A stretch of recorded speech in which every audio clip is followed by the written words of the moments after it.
કોઈ પણ લોકો આરસ ન કરે.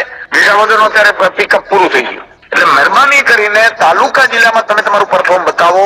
ઉમેદવારો પસંદગીમાં ઘરે જવું પડે છે અને પગે પડીને ઉમેદવાર બહાર આવો. એટલે તમે તાત્કાલિક ધોરણે તમે મીટિંગો ચાલુ કરી દો ભાઈ. બીજા કોઈ કઈ સવાલ નહીં? નિશુદાનભાઈ બરોબર છે, આપણે કહ્યું એમ બરોબર. ઉમેદવારો પસંદગીમાં ઘરે જવું પડે છે અને પગે પડીને ઉમેદવાર બહાર આવો. સુદાન ગઢવી પ્રદેશ અધ્યક્ષ હતો તો પણ પગે પડવા માટે જવું પડે તો પગે પડ્યો છું લોકોના. એટલે કોઈ પણ લોકો આરસ ન કરે.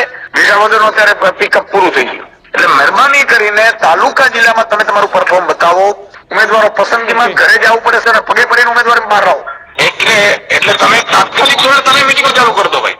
બીજા કોઈ કઈ સવાલ નહીં? નિશુદાનભાઈ બરોબર છે, આપણે કહ્યું એમ બરોબર. ઉમેદવારો પસંદગીમાં ઘરે જવું પડે છે અને પગે પડીને ઉમેદવાર બહાર આવો. સુદાન ગઢવી પ્રદેશ અધ્યક્ષ હતો તો પણ પગે પડવા માટે જવું પડે તો પગે પડ્યો છું લોકોના. હજુ સુધી તમે અમારી ચેનલને સબસ્ક્રાઇબ નથી કરી તો અત્યારે જ ન્યૂઝરૂમ ગુજરાતને સબસ્ક્રાઇબ કરો. ફેસબુક અને ઇન્સ્ટાગ્રામ પર ફોલો કરો.